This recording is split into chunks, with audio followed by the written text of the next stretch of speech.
Kyrgyzstan की राजधानी Bishkek में स्थानीय लोगों की विदेशी छात्रों पर हमलों की खबरों ने भारतीय माता पिताओं को भी चिंतित कर दिया है।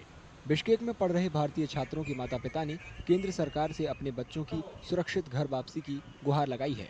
फिलहाल किर्गिस्तान में 15,000 से ज्यादा भारतीय छात्र पढ़ रहे हैं।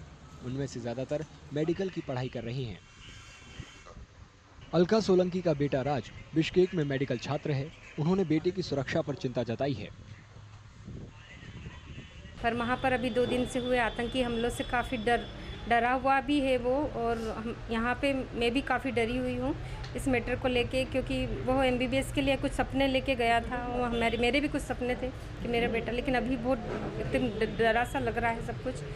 तो मैं बस यही चाहती हूँ कि सुरक्षित मेरा बेटा मेरे घर आ जाए, और जो भी गए हैं एमबीबीएस करने के लिए वहाँ पर, वो सारे सुरक्षित आ जाएँ अपने घर। 18 मई को कुछ स्थानीय लोगों और विदेशियों के बीच झगड़े की सूचना मिलने के बाद भारत सरकार ने बिश्केक में सभी भारतीय छात्रों को घर के अंदर रहने की नसीहत दी थी, जिसके बाद से भारतीय छात्रों के घर वालों की चिंता बढ़ गई है।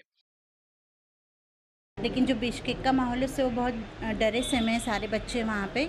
और मेरे बेटे से मेरी बात बराबर हो रही है, लेकिन फिर भी हम लोगों को एक सुरक्षात्मक दृष्टि रखते हुए बस यही अनुरोध है मेरे को गवर्नमेंट से कि बस वो हम लोगों की हेल्प करे और हमारे बच्चों को सुरक्षा प्रदान करते हुए यहाँ पर लेकर आए। बिश्केक में पढ़ रहे एक भारतीय छात्र के पिता ने दावा किया कि छेड़छाड़ की घटना की वजह से स्थानीय लोगों और मिस्र के कुछ छात्रों के बीच झगड़ा हुआ था, जिसके बाद स्थानीय लोगों ने विदेशी छात्रों पर हमला करना शुरू कर दिया। हमारी मांग ये सरकार से कि भाई प्रधानमंत्री जी और हमारे माननीय मुख्यमंत्री जी मोहन यादव जी से मांग है कि हमारे बच्चे वहाँ से सुरक्षित आ जाए, और भाई यही चाहते हैं उनके साथ कोई अनहोनी घटना नहीं घटे, इसलिए घबराए हुए हैं। इस बीच Andhra Pradesh non resident Telugu society ने किर्गिस्तान में अपने राज्य के छात्रों की सुरक्षा का भरोसा दिलाया है।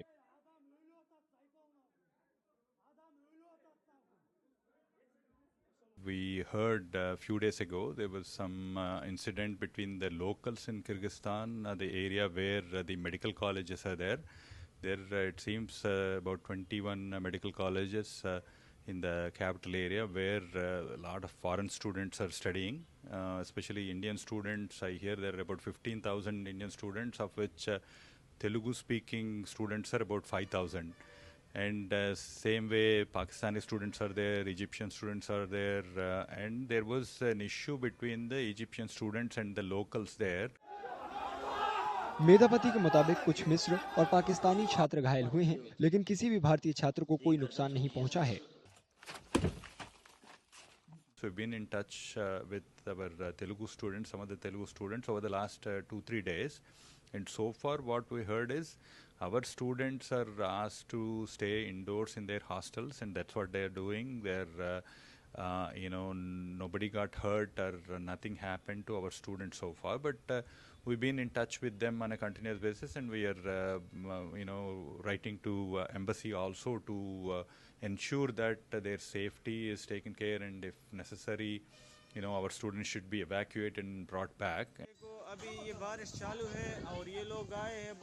इससे पहले विदेश मंत्री एस जयशंकर ने भारतीय छात्रों को भारतीय दूतावास से संपर्क में रहने की सलाह दी थी। किर्गिस्तान में भारतीय दूतावास ने कहा है कि वे भारतीय छात्रों के संपर्क में हैं और हालात अब काबू में हैं। हम तो इधर सब मर जाएगा, सब देख लो, अभी सब जा रहे हैं, इन सब को देखो। इसने बोला कि अभी तुम रूम